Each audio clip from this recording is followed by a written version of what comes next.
Let's enjoy masterpieces. Happy readers. Grade 4. Don Quixote.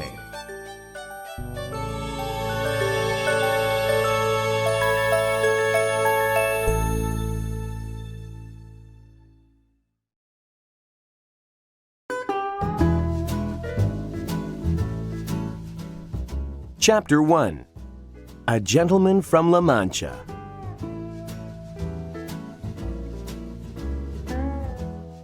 In the Spanish village of La Mancha, there lived a gentleman who loved to read. His favorite stories were of knights and their code of chivalry. Full of dragons, magic swords, enchanted forests, and damsels in distress. This gentleman was not a wealthy man, but rather a hidalgo. A hidalgo was a landowner who was richer than a peasant, but poorer than a nobleman. His name was Señor Quijano. Señor Quijano lived modestly with his housekeeper and his young niece. He was a tall, thin man in his 50s. He was a strong and healthy man who went hunting every morning. However, he started to read adventure stories all the time. His best friends, the local priest and the village barber, were worried. Their friend suddenly began spending night and day in his chair, reading adventure books through crazed, bloodshot eyes. Soon he started thinking these stories were true. Finally, he went completely crazy.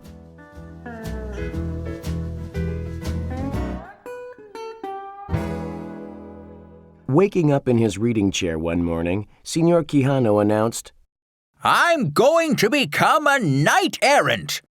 A what? asked his concerned niece. A knight-errant is a righter of wrongs, a friend to the unfortunate, a rescuer of fair maidens, and a killer of dragons. But, Uncle, she cried, there are no dragons in Spain. And who are these maidens who need rescuing? The old man went to the attic of his house and found a rusty old suit of armor. He put the suit on and felt ready for action. In a bold voice, he announced, "Now to my faithful steed." This steed was really a worn-out nag, but to his delusional eyes it was a valiant war-horse. "I name you Rocinante, Queen of the Hacks, and I will call myself—" He took a moment to think of the perfect name. "Don Quixote." This is the Spanish equivalent of Sir Thigh-Piece.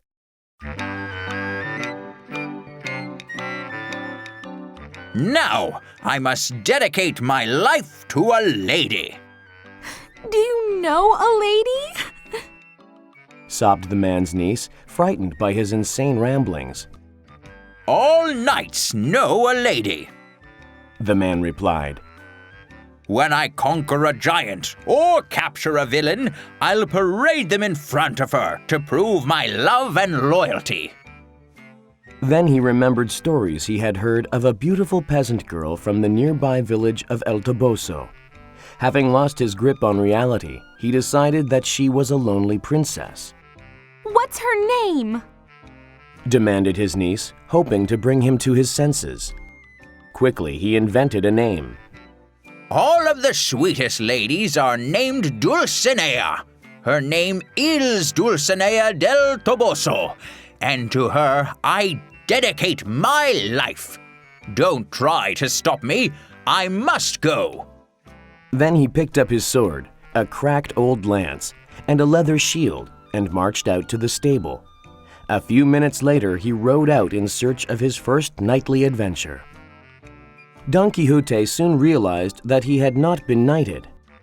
I must find a lord or lady to dub me a knight, he said. I don't want to be called a fraud. All day Don Quixote rode the scorching plain searching for adventure, but nothing happened. By sunset, he and Rocinante were hungry and tired. In the fading light, the armored man saw an inn and rode toward it. Perhaps we'll find shelter at that castle, he said to his horse. The inn was of the common shabby type found along the highways of Spain. In front of the inn were two dirty-faced peasant girls who watched in shock as this man in rusty armor approached them. "Good evening, fair maidens," he said. "I am the knight Don Quixote de la Mancha. Please, summon a trumpeter to announce my arrival." In his eyes, this old inn was a great castle with tall silver towers. Don Quixote became annoyed when the girls just giggled. But at this moment, a pig handler stepped out of the inn and blew his horn to round up his grunting animals for the night. Don Quixote mistook the sound of the horn for a chorus of pipes and trumpets.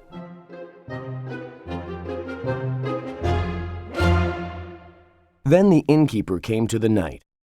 "If you're looking for a bed for the night, I'm sorry to tell you that we're all full."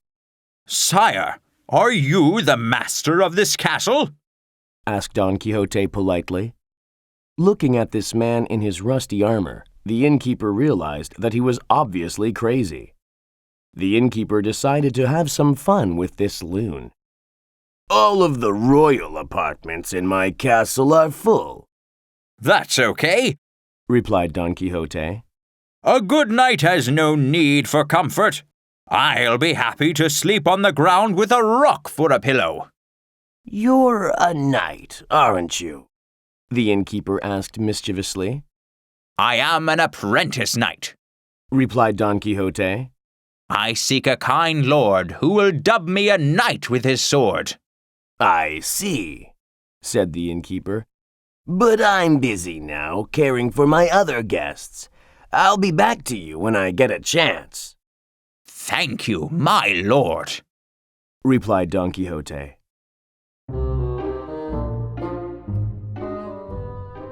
After some rest, Don Quixote grew impatient and sent for the innkeeper. When the innkeeper stumbled out, Don Quixote said, "Lord, I can wait no longer.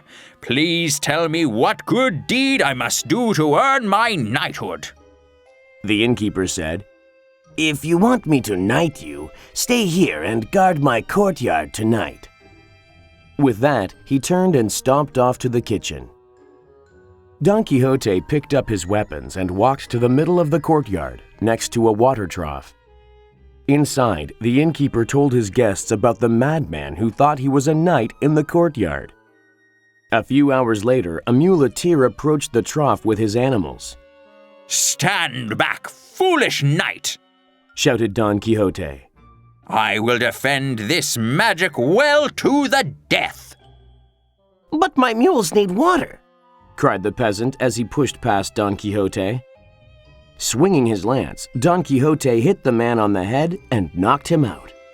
"I have done my first good deed," exclaimed Don Quixote. "When this man awakes, I must send him to my lady Dulcinea to pay his respects."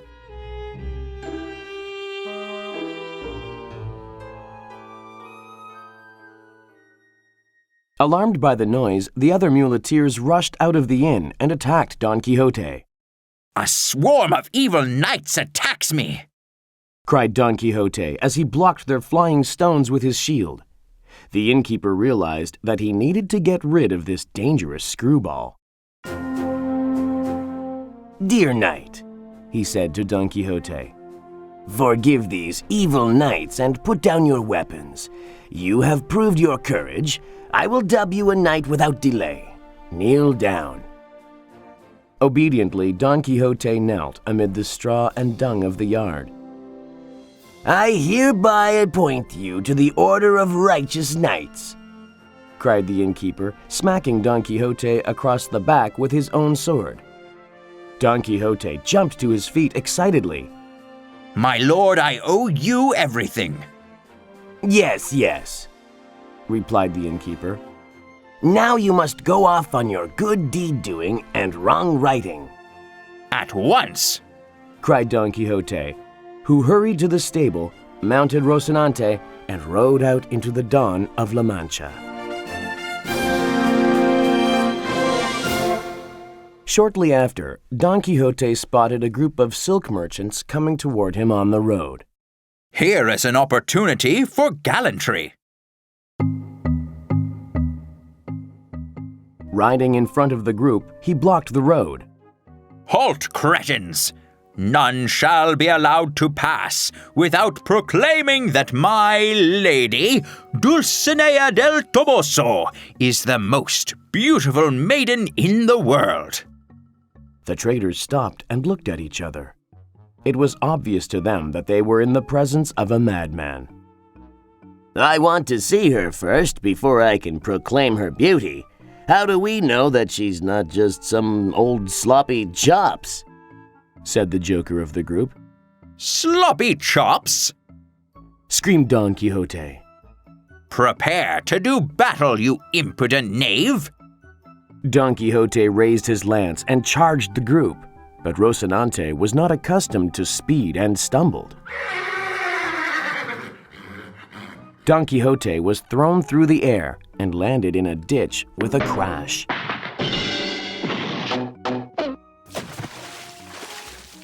The merchants went away, laughing loudly. Hours later, a passing farmer heard a whimper. He found Don Quixote in the ditch, covered in mud. The farmer recognized him as Señor Quijano from the village. He hurriedly picked up Don Quixote and carried him home. There the knight was tucked safely into his own bed.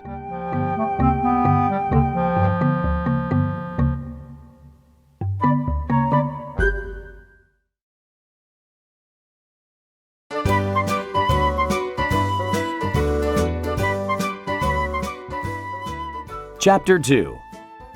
Knight and Squire.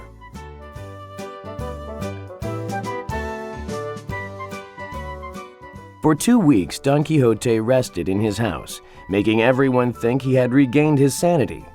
But he had secretly sold some of his land to finance his next adventure.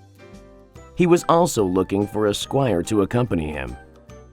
The only man Don Quixote found who would work for him was a fat little farmer named Sancho Panza. He was a total dunce.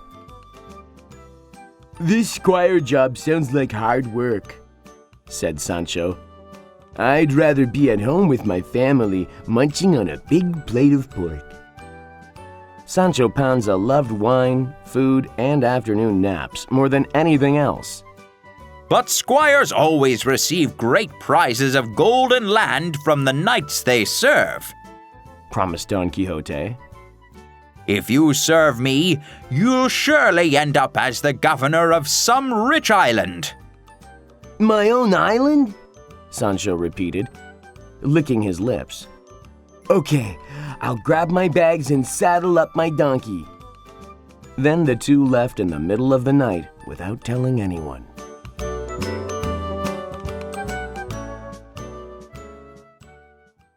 By dawn, the two men were in the middle of a wide plain. Squinting in the glare of the brilliant sun, Don Quixote saw 30 or 40 windmills in the fields before them. Sancho, fortune is smiling upon us, he called. Does that mean it's time for breakfast? Replied Sancho.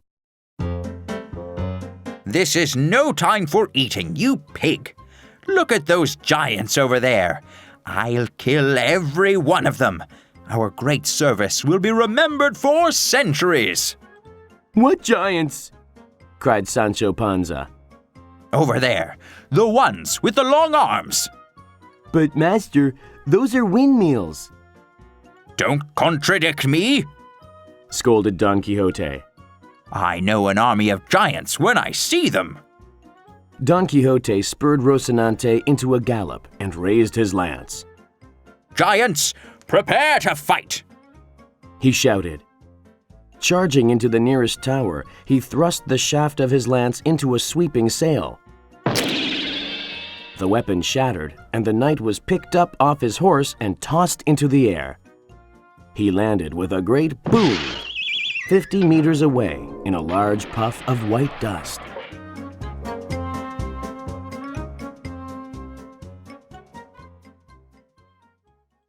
Trotting over on his donkey, Sancho Panza said, I told you they were windmills.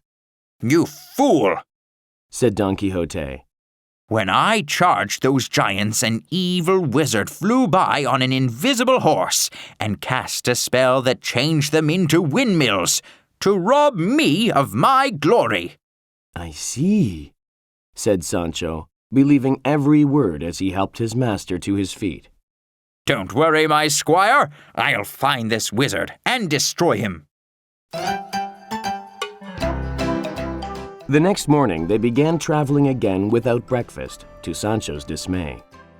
An hour later, they saw a large cloud of dust in the distance. "It must be two bloodthirsty armies in battle," exclaimed Don Quixote. Then he quickly described both of the armies, including the names of their generals and fiercest knights, which he made up. "How do we know that this isn't just a trick by those evil wizards?" "Can't you hear thousands of marching feet?" yelled Don Quixote, who raised his broken lance and charged them. "They're not soldiers!" cried Sancho. "It's just a large flock of sheep!"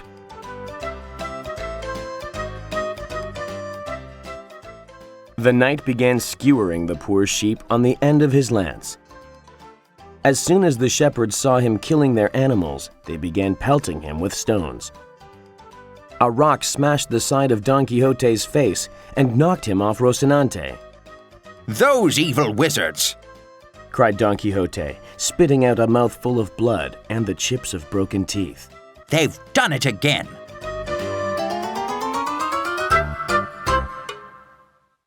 In a nearby meadow, the knight and the squire found a place to rest for the night. "I'll have dinner ready in a minute," said Sancho. "Oh, squire, how can you think of eating in the moment of my greatest despair?" "There's nothing more important to me than eating," Sancho said, devouring raw onion and salami. "What are you so sad about anyway?" Holding his throbbing head, the knight answered, "The loss of half my ear and 4 teeth saddens me." "I'm not surprised. There will be nothing left of you in a week or two.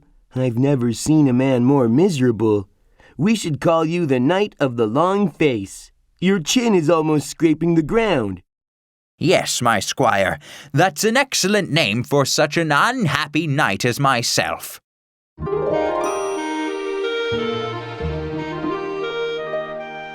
The two realized that they were thirsty. An hour later, they located a stream in the forest. As the sun began to set, they heard a terrible sound coming from within the depths of the forest. "This is an enchanted forest, ruled by a terrible ogre. I will find and destroy him with my lightning lance. If I'm not back in 3 days, go to my lady Dulcinea and tell her I died valiantly in her honor." Sancho Panza was afraid to be left alone, so he slipped off his donkey and sneaked under Rocinante's hind legs. There he tied a loop of rope to hold her still. When Don Quixote tried to spur the nag on, she could not move. "What magic is this?" boomed Don Quixote. "My steed is held still." "Oh, it must be that evil wizard again," lied Sancho. "Perhaps it would be better to destroy the ogre in the morning." "Yes, I will break this spell in the morning," agreed Don Quixote.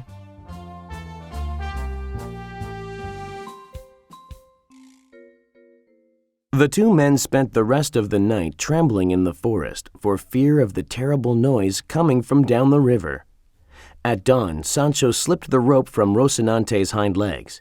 When Don Quixote mounted her, she could walk. "I'm free!" exclaimed the knight happily. Then they set off to search for the ogre. But when they found the source of the terrible crashing sound, it wasn't an ogre, but an old water machine, clanking away under the power of a waterfall. Sancho Panza began laughing at Don Quixote's newest folly. "We just spent the night trembling in fear of this," he laughed.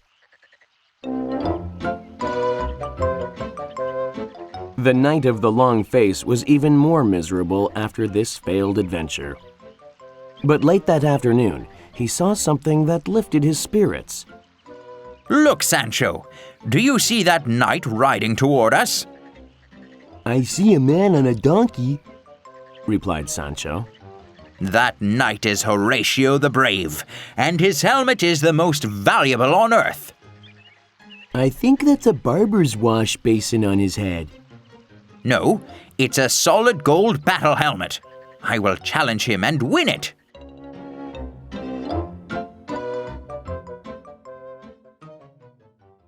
Don Quixote shouted, Surrender your helmet, Horatio, or I'll spear you with my lance. I have no helmet, cried the man. I'm just a barber. This brass basin is for my work. I put it on my head because it was raining. Do you expect me to believe that? Scoffed Don Quixote, drawing his sword. Don Quixote snatched the basin from the man and placed it on his head. The visor is missing and someone has tried to melt the gold off, but I shall wear it with pride. Sancho tried not to giggle at the sight of Don Quixote with the wash basin on his head. Later they came to a line of 12 men with heavy chains around their necks and hands. 4 soldiers herded them, cursing and lashing them with whips. "Prisoners," said Sancho, "off to row the king's boat." I don't believe it. Said Don Quixote. These unfortunate men are being held against their will. It is my duty to rescue them. "Master," said Sancho with alarm, "these men are terrible criminals. They must pay for their crimes." Move aside, commanded one of the soldiers. These men are vulnerable and needy. Said Don Quixote. As a knight-errant, I offer them protection. Ha ha ha ha! This crazy old fool is out of his mind, laughed the sergeant. He's got a wash basin on his head, ha ha! As the other soldiers laughed, Don Quixote smashed the sergeant over the head with his lance and knocked him unconscious. The other soldiers attacked him, but the convicts attacked them faster. One of the convicts stole the keys from the sergeant's pocket and unlocked the other criminals. The convicts overtook the soldiers easily. My friends, cried Don Quixote, I have given you freedom. All I ask in return is that you go to the village of El Toboso and testify of my courage to my mistress. He's as crazy as a coconut, yelled one of the convicts. Grab him! The convicts attacked Don Quixote and Sancho Panza and beat them silly. They robbed their saddlebags and cracked Don Quixote's basin on a rock before running away. Sancho Panza cried, Now we're going to be in big trouble. We'll be wanted men. The Holy Brotherhood police will be after us.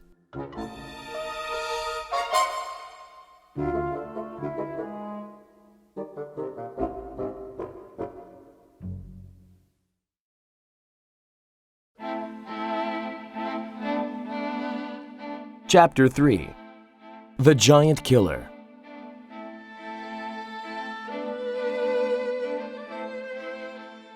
To escape from the Holy Brotherhood, Don Quixote and Sancho Panza fled into the mountains. They traveled high up to a desolate, lonely country of the Sierra Moreno range. All great men go through a period of despair when they question everything they believe in, Don Quixote said. He turned to his hungry squire. I am sending you to El Toboso with a message of my love for Dulcinea. She must tell me whether she can return my love or not. I will stay here and whip myself until you return. All Sancho could think about was the feast he was going to eat as soon as he got back to a village.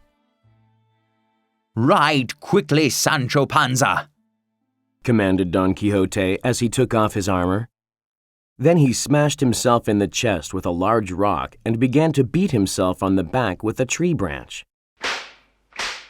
Riding away from the strange scene, Sancho called to his master, Don't overdo it, or there'll be nothing left of you before I can return.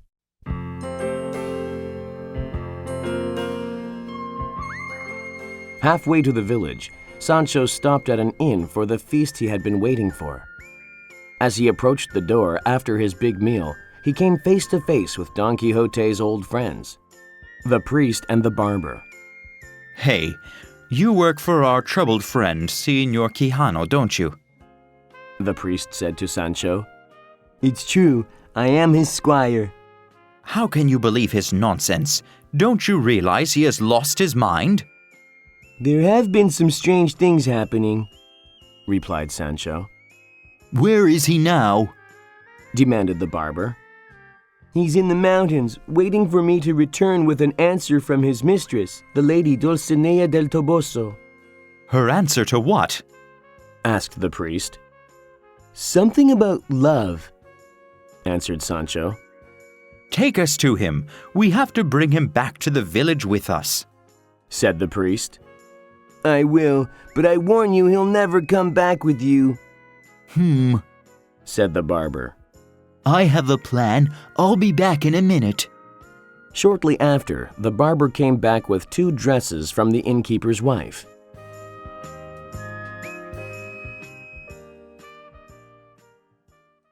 The 3 traveled back to the mountains. That night, they camped and discussed the details of their plan. In the morning, Sancho went off to find Don Quixote and tell him about the ladies in need of help.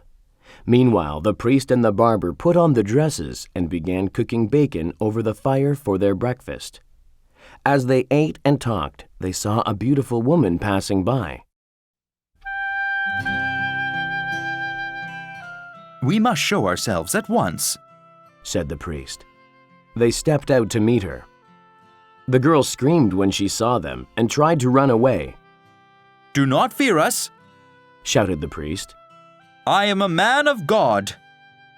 If you're a priest, why are you wearing that dress? She questioned. It's a long story, he replied. By the way, why are you wandering these hills? Asked the barber. The beautiful young girl then told her sad story.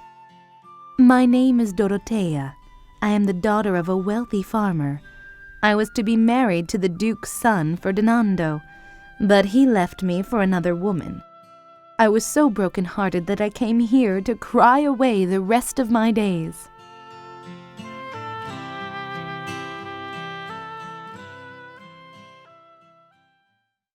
Then the priest had an idea. Perhaps a truly beautiful lady such as yourself could convince Don Quixote to come back to our village rather than an old priest and barber dressed like women. Dorotea agreed to their plan and put on one of the dresses. When Sancho returned, he led them to Don Quixote, who was still lashing himself with the branch of an old olive tree. Immediately, Dorotea fell to her knees. Please, brave knight, a terrible giant is attacking my father's kingdom. You must help us. Of course I will help you. Sancho, prepare my horse. We leave at once. I cannot refuse a princess in distress. Later, the group arrived at the inn where Sancho had first met the barber and the priest. The innkeeper ran out to greet them and was met by the priest. The priest handed him 10 gold pieces and said, My friend in the iron suit is mad. He thinks he's a knight and this is a castle. I ask you only to play along for the night and let us stay until morning. Yes, my wife heard something about a lunatic roaming the valley, said the innkeeper. I heard the Holy Brotherhood is searching for him. You may stay, but your crazy friend will have to stay in the hayloft where I keep my wine, so he won't bother anyone. The priest and barber agreed. Long past midnight, after everyone had gone to bed, the priest awoke to the loud sound of gushing liquid, as if a river had burst into the inn. Suddenly, Sancho Panza stumbled into the room, covered in blood. My master is fighting a giant upstairs. It's a bloodbath up there. The priest helped him up and tasted some of the redness on his fingers. Sancho, this isn't blood, you simpleton. It's wine. Sprinting up the stairs, the priest shuddered when he saw what had happened. There was Don Quixote, swinging his sword and stabbing the huge pigskin sacks full of wine hung from the ceiling. Aha! Cried Don Quixote as the wine splashed out over him, blinding his eyes. Another fatal wound. Soon there will be no more blood left in your body. Victory will be mine. The innkeeper raced upstairs, screaming, Oh no, you're a madman! My best wine is all gone. My wife has sent for the Holy Brotherhood. You'll pay for all of this damage. As the officers of the Holy Brotherhood arrived to arrest Don Quixote, the priest came and took one of the officers aside for a moment. He explained that Don Quixote was crazy and needed to be taken home for medical attention. The priest also told the officer to have his men put some chalk on their faces. Soon after, Dorotea came to Don Quixote. Brave knight, you have slain the giant and saved my father's kingdom. I thank you. It was my pleasure, dear princess, said Don Quixote. Suddenly, the knight was surrounded by 8 ghostly figures with white faces. One of them stepped forward and said, We are demons sent by the evil wizard to take you back to your village. Get into this cage. Don Quixote tried to fight, but the 8 men seized him and locked him into the cage. Don Quixote struggled to break free from the cage until his strength was gone. Then he fell asleep.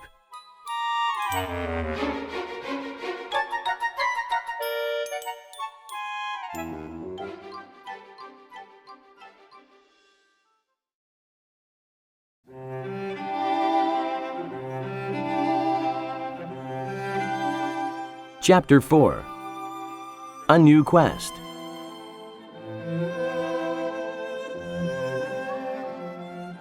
Don Quixote stayed in bed for several weeks. His niece and housekeeper watched him closely, hoping his nightly madness was finished. One day, the barber and the priest visited him. I'm fully recovered and ready to get back to my old life, said Don Quixote. So, old friend, asked the priest, what do you think our king should do about this Turkish sultan who has threatened to attack our shores?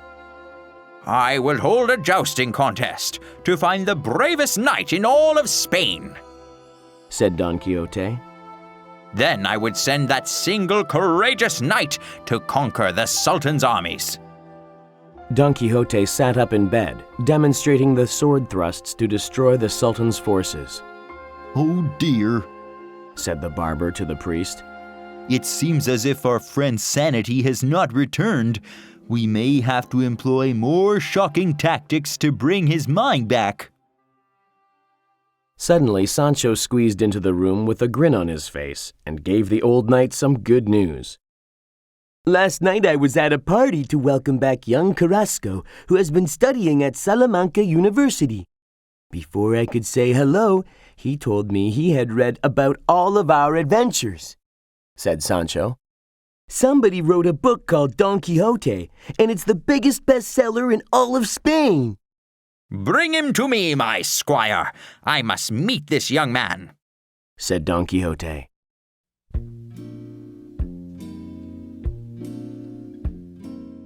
A few minutes later, Sancho returned, leading a young man with a chubby face and a mischievous expression into the room. Before Don Quixote could speak, the youth fell onto his knees and said, "Oh, great knight, I'm humbled to be in your excellent presence." Carrasco kept talking, trying to control his giggles. "In all the history of chivalry, no one can find a braver, more extraordinary knight than Don Quixote. The book is beloved by every man and woman in every social class. The author is even talking about writing part 2. Well then, cried Don Quixote, hopping out of bed. It's time to get back in the saddle. My public needs me.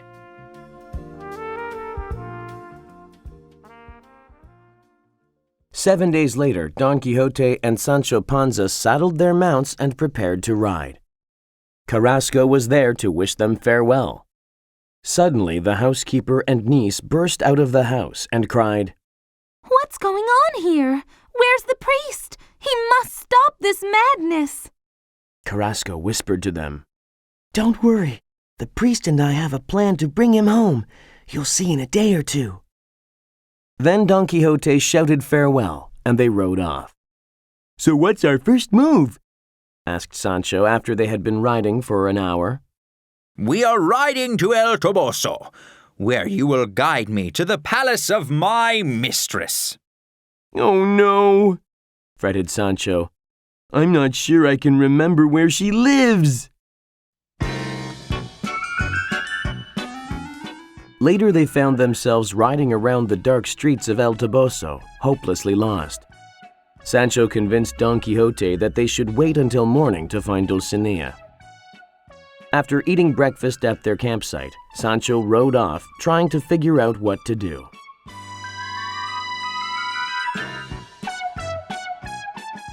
As he was trying to think of a solution, Sancho saw 3 peasant girls riding across the plain on donkeys. He had an idea.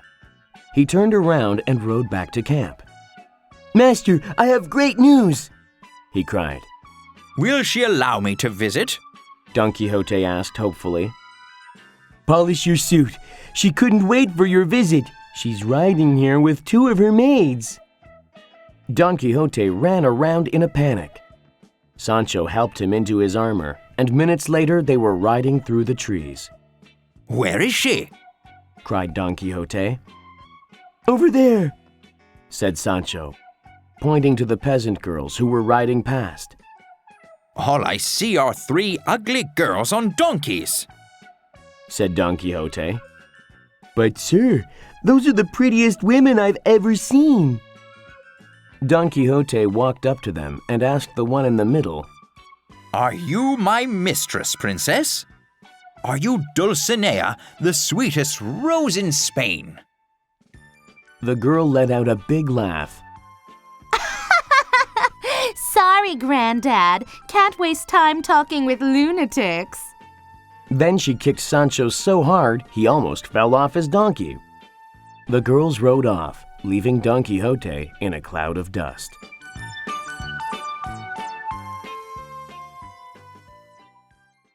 The evil wizard has changed my love into a disgusting country wench, cried Don Quixote. It's terrible, cried Sancho, clapping his hands with glee because his plan was working so well. Now I am truly the Knight of the Long Face. This evil wizard has struck me in my weakest spot. I must find a way to break his spell and restore her beauty. Don Quixote spent the rest of that day crying in the woods, reciting poetry about lost love. Sancho contented himself with 2 salamis and a leather cask of wine. Suddenly Don Quixote hissed, I hear 2 men approaching in the forest. Where? Asked Sancho. On the other side of those bushes. Then the 2 sat and listened. My lady Casilda is the most lovely woman in Spain, said the voice. And she has sent me, the Knight of the Forest, on my mission to destroy all knights who would disagree. This knight lies, whispered Don Quixote.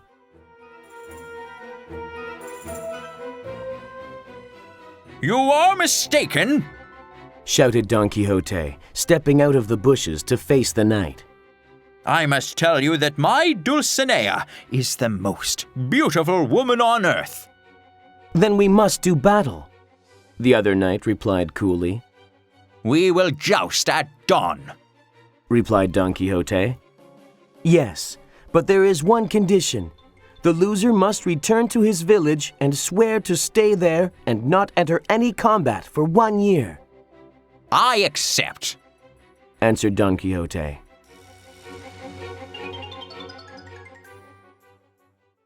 The next morning at dawn, the knights met on opposite sides of a clearing.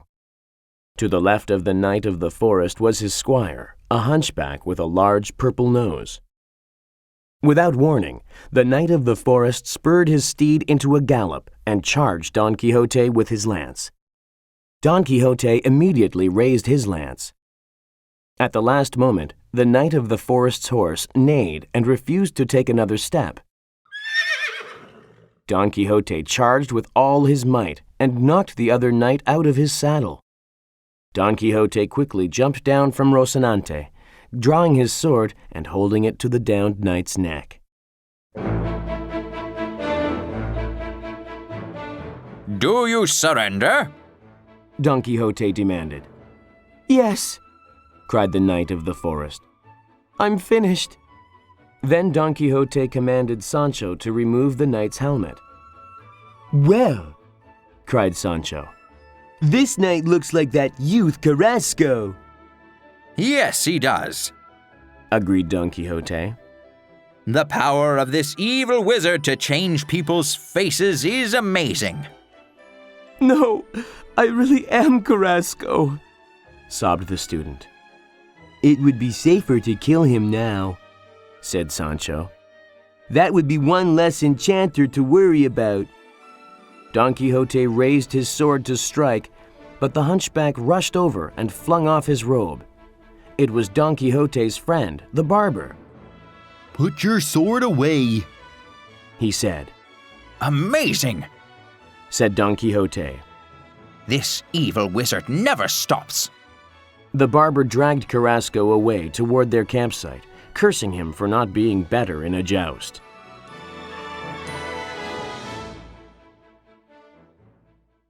The next morning found Don Quixote and Sancho Panza riding through a wheat field. The victory over the knight of the forest left Don Quixote feeling unstoppable. He didn't suspect for a moment that it had been a plot hatched by the priest to bring him back to the village.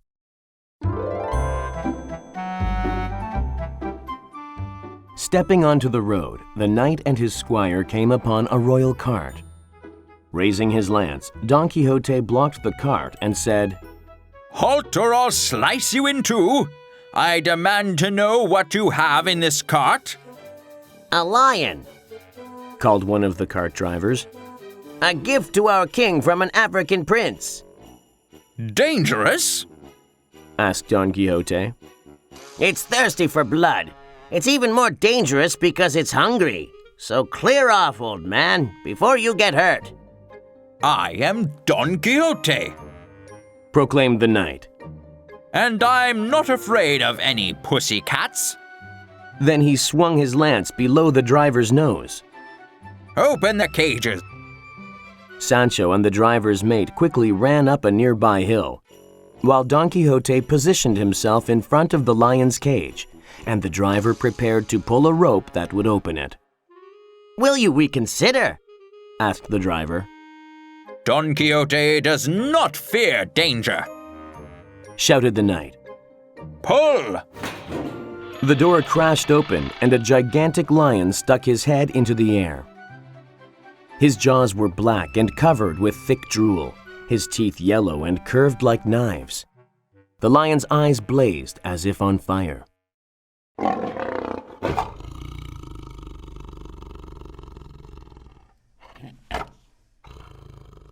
I'm waiting for you, King of the Jungle. Don Quixote cried fearlessly. Are you afraid to come out? The lion stared at the old knight for a moment, and then yawned and went to sleep. This lion is a coward. Shouted Don Quixote. Driver, rattle his cage. Make him roar. I will not. Replied the driver, dropping the rope that closed the lion's cage. You are the bravest man in Spain. No one else would go up against a man-killer. Will you swear to our king? Asked Don Quixote. He will receive a full report of your bravery. Replied the driver. Don Quixote signaled to Sancho and the driver's mate that it was safe to return. From this day on, Announced Don Quixote. I wish to be known as the Knight of the Lions. Men will tell tales of this adventure hundreds of years to come.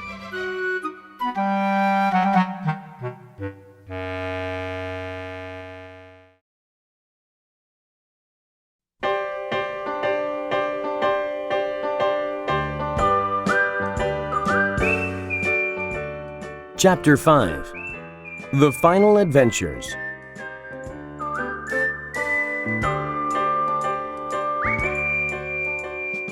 Sancho grumbled and sulked for 3 days as Don Quixote led them through the forest. Their food was almost gone, and the squire had to go to sleep hungry under a damp blanket, worrying about wolves and other predators. Don Quixote was proud of their sufferings, often reminding Sancho that a hard life makes a brave heart. On the 4th day, at sunset, they came across a group of riders. Among them was a lady dressed in green velvet. She sat atop a majestic white stallion and held a falcon on her arm. A huntress, Gasped Don Quixote. perhaps even a princess. She'll certainly want to be introduced to me. She probably just wants us to mind our own business, Sancho replied with a grin. Ignoring his squire, the knight commanded him. Ride over there and introduce me. Sancho groaned and spurred his donkey in the group's direction. "Milady," he called. "My master, the Knight of the Lions, formerly known as the Knight of the Long Face, wishes to—" Wait, Interrupted the lady. did you say the Knight of the Long Face? "Yes, and I'm his squire, Sancho." Panza? Interrupted the lady again with a smile. "Yes." Gulped Sancho. "Do you know about us?" Of course! She replied. I've read the book of your adventures. It's my husband's and my favorite book. "Shall I bring him over then?" Asked Sancho. You must do more than that. Said the lady. You and your master must come to our nearby castle as our distinguished guests of my husband, the Duke. The Duchess giggled when Sancho accepted her invitation. In truth, she and her husband thought the book Don Quixote was the finest comedy ever written. She and her husband were great jokers, and she figured they would be able to have some fun with the crazy knight and his dim-witted sidekick. The group with Don Quixote and Sancho soon crossed a drawbridge and found themselves inside a vast, opulent castle. 2 trumpeters sounded the knight's arrival, and a group of maidens surrounded them, fanning jars of perfume.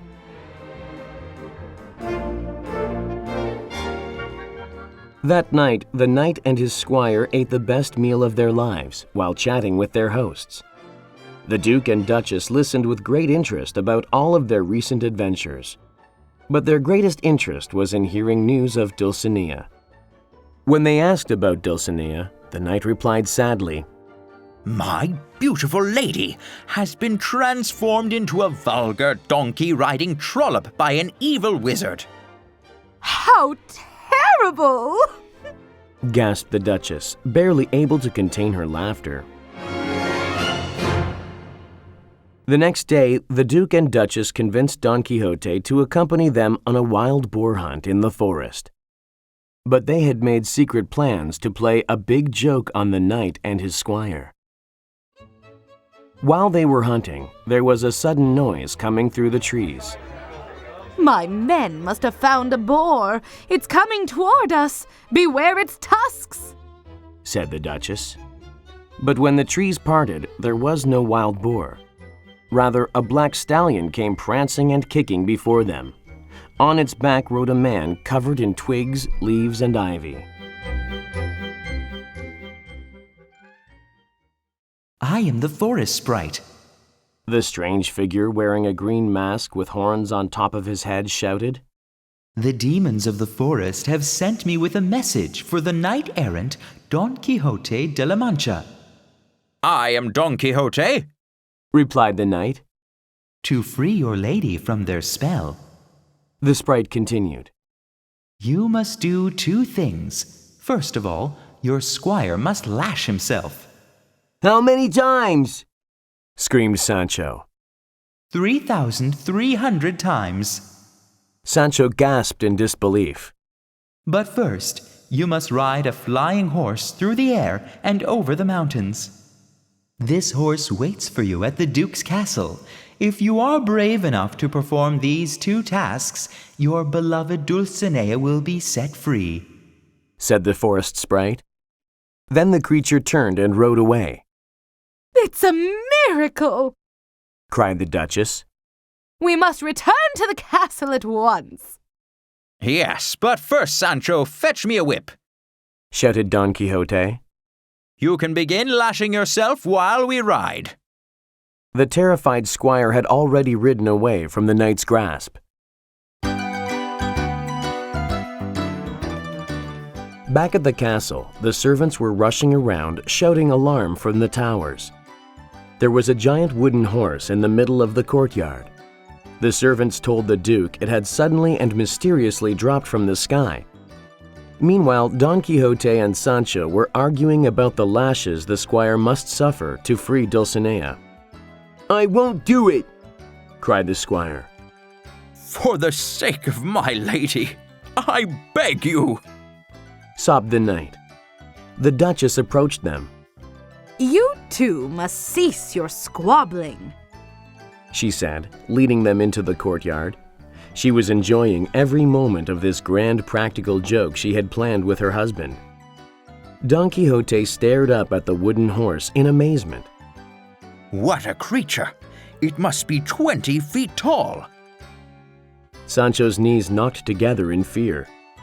There was a rope ladder on the side, which they climbed up. Seeing them mount the wooden horse, the Duke and Duchess could hardly control their laughter. When the two seated themselves on top of the horse, Sancho found there was nothing to hold on to, so he grabbed onto Don Quixote's trouser belt with both hands.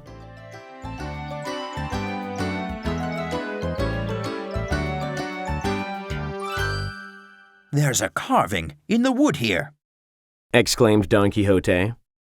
It says we have to blindfold ourselves. Anyone who rides this magic horse without a blindfold will be struck dead. I've got a handkerchief, said Sancho. He pulled out his handkerchief, tore it in two, and gave half to his master. The two fixed the smelly halves of handkerchief around their faces. From a balcony above, the Duchess and Duke squealed with pleasure at the sight of the two fools on the horse. Once their eyes were covered, a servant tapped on the horse, and the servants inside lifted it 3 feet off the ground and rocked it from side to side. We're up in the clouds, Sancho, cried Don Quixote. I'm feeling airsick, moaned Sancho. On a balcony across from the knight and squire, 4 maidens were pumping a pair of bellows and dousing them with cups of water. Hold on, Sancho. We're flying through a rainstorm, called Don Quixote. At this point, the Duke and Duchess were laughing their socks off. But they were also beginning to feel guilty for playing such a prank on the good knight. The Duke signaled to his butler for the grand finale. A servant lit the horse's tail on fire. There was a pop and a fizz as hundreds of fireworks hidden inside the tail exploded.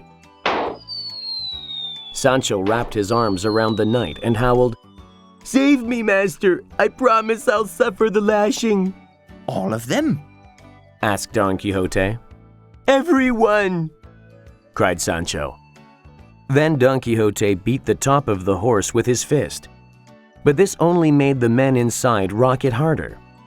Finally, they tilted it too far, and the wooden horse crashed to the ground. Sancho and the knight were thrown to safety, landing on the soft grass of the castle lawn. Quickly the servants carried the horse away.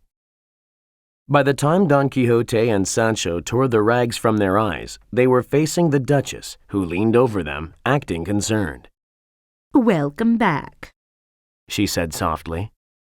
You've been gone for hours. We were so worried. How was the ride? Sancho and Don Quixote rested for a few days. Then the knight announced it was time for them to leave. But what about Sancho's lashing? asked the Duchess, who didn't want to miss out on the spectacle. He'll have to carry out the lashes while we travel. Life at court is softening my sword arm. It is time for us to go. I thank you for your hospitality. Don Quixote and Sancho Panza rode away toward the sea and the city of Barcelona. The next morning, Don Quixote told Sancho, I want to see you do some whipping right now. Don't rush me, cried Sancho, jumping to his feet. And I prefer to perform my lashing in private. I don't care how you do it, but I want to hear each lash so I know you're not shirking. Fine, snapped Sancho. I'll get started. He grabbed the whip and stomped off into the trees. Then he unbuttoned his shirt and cracked the whip against the trunk of the tree. Ow! He yelled. That one almost drew blood.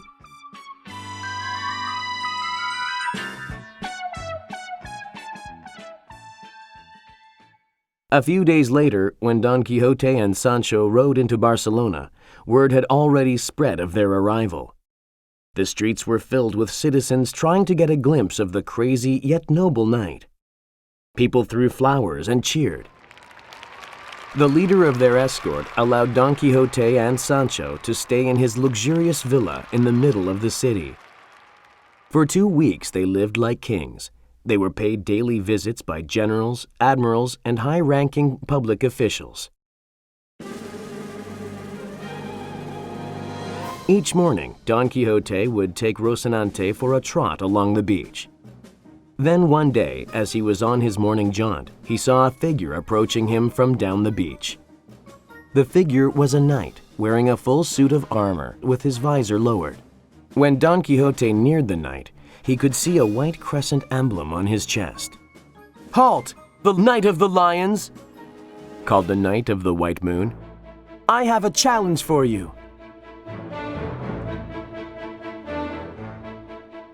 Don Quixote is always ready for a challenge. The old hidalgo answered bravely. Then we will joust, said the strange knight, raising a shiny new lance. Name your terms, called Don Quixote. If you win, this fine horse and my new lance are yours.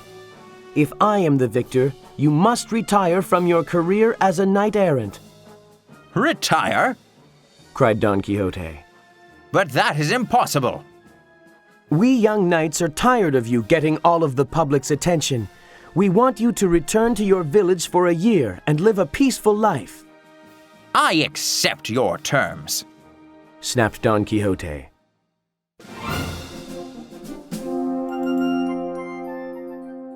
Then both knights turned away from each other and checked their weapons.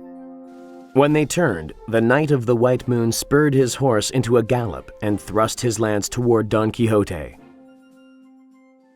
He held his lance with such precision that the elderly knight didn't have a chance and was thrown from his saddle. He landed in the shallow water and sand of the beach.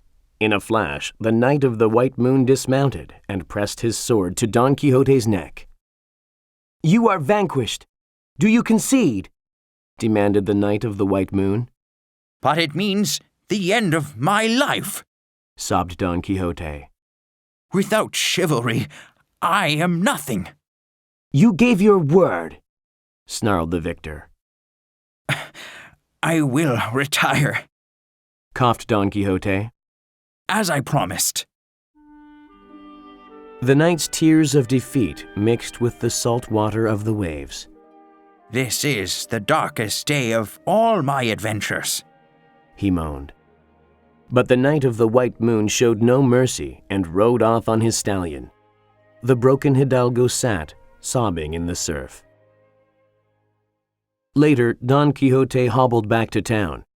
He never realized that the Knight of the White Moon was actually the youth Carrasco. In the months since he had been defeated as the Knight of the Forest, he had studied jousting and horsemanship. He was determined to have his revenge on Don Quixote and to return the crazy hidalgo to his friends in the village. When Sancho heard of Don Quixote's defeat and retirement, he sobbed. You can't quit, sire. Old dogs don't learn new tricks. I promised. Now help me take off my armor. I no longer need it. As the two began their 3-day journey home, they lamented their fate. One night, the two men made camp by a stream. Sancho had been trying to lift the broken-hearted knight's spirits all day. Can I do anything to make you feel better? He asked. If I knew my lady was safe, said Don Quixote. I might be able to smile again. So Sancho wandered off into the nearby woods and lashed a tree, letting out blood-chilling cries with each crack of the whip. When Sancho had lashed all the bark off the tree, Don Quixote told him he had finished 1,000 lashes, and he stopped for the day. I am proud of you, Don Quixote told him warmly. If you can manage 1,000 per night, Dulcinea will be free by the time we reach our village. They rode hard each day, passing by many sites of past adventures. Each night, Sancho found a suitable tree to whip and rack up another 1,000 lashes. On the 4th morning, he completed the final 248 lashes. Don Quixote shook his hand and promised to double his salary if they ever went questing again.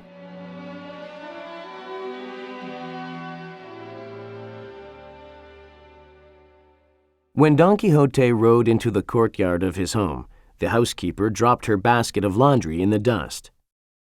Master, you're back in one piece, she cried. I am weak, whispered Don Quixote. Sancho, help me to my room. Back in his bed, the old hidalgo slipped into a sleep that lasted for 6 days. The fever he had gotten grew stronger each day. He cried and moaned in his sleep, as if being haunted by nightmares.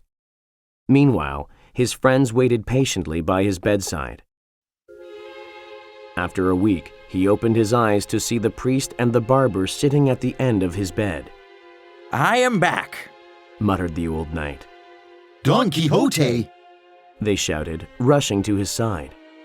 My name is Alonso Quijano, said the man in the bed. I was mad, but now my mind is restored. Is it true? Are all your thoughts of chivalry and wizards really gone from your head? Asked the priest. They are all gone, he replied softly. I am sane enough to know that I am dying. The news that the hidalgo was on his deathbed raced around the village. Sancho came running in from the fields where he had been at work. He was shown into the room and knelt down at his former master's side.